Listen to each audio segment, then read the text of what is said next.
que nos va a platicar de lupus. Adelante, señores. El doctor Campos Arana, ¿cómo estás?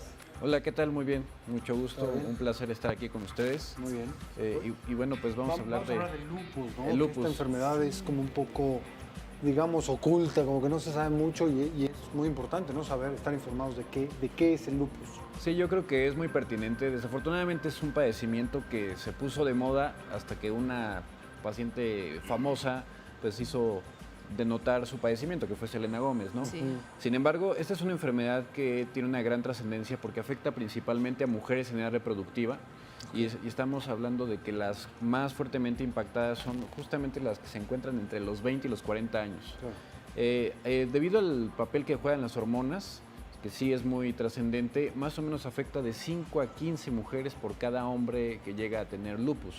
O sea que es muy frecuente que las llegue a afectar y ni siquiera se enteren. Oye, Juan Carlos, ¿y cómo podemos identificar si tenemos lupus o principios de lupus? ¿Cuáles son los síntomas más recurrentes? Sí, esta es una pregunta muy importante porque muchos pacientes, de hecho, se ha visto que en países en desarrollo el tiempo de llegar al diagnóstico puede ser hasta de 4.5 años. En México es más o menos 6 años antes de que finalmente sean diagnosticadas. Y esto se debe a que muchas de las pacientes, pues de hecho, experimentan síntomas muy inespecíficos. Se le llama lupus el gran imitador porque se puede parecer a cualquier cosa. Habitualmente pasan por infecciones virales o bacterianas. O sea, son personas que van a tener síntomas generales como fiebre, malestar, escalofríos, pueden tener pérdida de peso, aunque no es lo más común. Muchos de ellos también dolores articulares y musculares que son muy inespecíficos. Y otro problema es que el patrón de la afectación articular suele ser migratorio.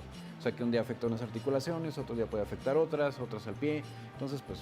Tengo entendido que puede atacar la piel, las articulaciones, el cerebro incluso, Así ¿no? es. Y hay diferentes tipos de lupus, ¿no? Efectivamente, el 70% de los lupus son lo que se conoce como lupus eritematoso sistémico, que puede afectar prácticamente cualquier órgano. Pero hoy en día sabemos, gracias a todo lo que ha avanzado la ciencia, que de hecho existen subfenotipos, es decir, subtipos dentro de este gran grupo de lupus eritematoso sistémico que puede predominar en el cerebro, en el corazón, en los riñones. Lo más frecuente, sí, de hecho, es que la piel se afecta con muchísima frecuencia, más o menos entre un 50 a 80% de pacientes van a tener afectación de la piel.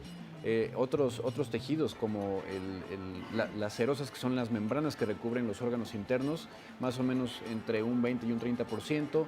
Los riñones, clínicamente, que es de hecho la complicación más temida porque es la más frecuente y la que puede llegar a ser más grave, más o menos afecta a un 40 a 60% clínicamente, o sea, los que nos damos cuenta. Pero ¿qué es lo que pasa realmente? ¿Qué pasa? ¿Hay inflamación? ¿Hay dolor? ¿Qué es lo que pasa? Muy bien, de hecho, el lupus tiene de fondo un problema de genes que por algún estímulo los despierta, estos genes que digamos están dormidos, o sea, no es una enfermedad con la cual se nace, sino que se adquiere porque hay una predisposición genética. Entonces estos genes, una vez que tienen ese primer hit, que habitualmente es cuando la radiación ultravioleta entra en contacto con el ADN, lo modifica y despierta una respuesta inadecuada contra ese ADN, entonces viene el problema. Otra cosa que suele influir son estímulos externos como infecciones virales o inclusive el tabaco. El cigarro es un factor de riesgo importante para lupus, 2 a 3 veces inclusive, y pues finalmente lleva a una respuesta inmunológica inadecuada, o sea que tus defensas empiezan a atacarte y pues lo más, digamos, lo central es la producción de autoanticuerpos, o sea, los Doctor, anticuerpos que están contra nosotros. respecto a análisis sanguíneos que nos podemos tomar en algún laboratorio, ¿hay algún análisis que nos ayude para poder diagnosticarlo? Si a lo mejor sí tenemos este dolor de articulaciones, pero como dices, no es bien específico ni lo tenemos bien identificado. ¿Qué análisis nos sirven para poder diagnosticar? Bueno, aquí sí me gustaría poner mucho énfasis que en sí los análisis no es lo más importante, lo más trascendente es una historia clínica y un análisis clínico meticuloso por el experto, que es el reumatólogo, porque muchos padecimientos se pueden llegar a confundir, inclusive leucemias o linfomas o algunas otras formas de enfermedad como infecciones virales crónicas, pueden llegar, el VIH, de hecho, Y lo peor de todo es que pueden dar, pues algunos de los estudios que también salen positivos en el lupus, dar los positivos en estas enfermedades. Entonces, como tal, estos estudios deben ir dirigidos una vez que el paciente es estudiado y se busca específicamente lo que puede llegar a estar de fondo. Porque si salen positivos, después no saben qué hacer y entonces empiezan a tratar anticuerpos o empiezan a tratar laboratorios.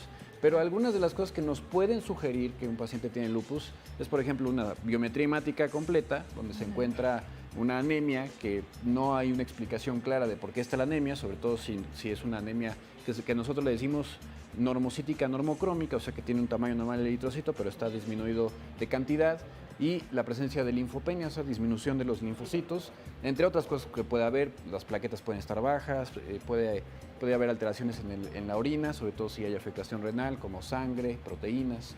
Son cosas que nos pueden sugerir que hay lupus, pero obviamente se tienen que evaluar por un experto. Oiga, doctor, creo que ya lo mencionó, pero es importante hacer énfasis. ¿Qué especialista trata el lupus?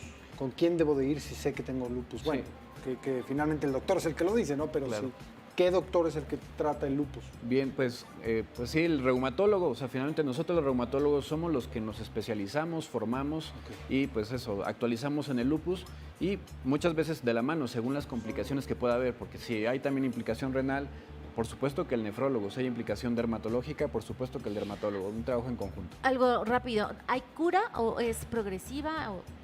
Eso también, el lupus tiene 3 comportamientos clínicos. El más frecuente es recurrente remitente, es decir, altas y bajas. Y esos son pacientes que muchas veces, de hecho, se engañan por los productos milagro, ¿no? Porque pues, empiezan a sentirse bien después de tomarse algo y lo atribuyen a...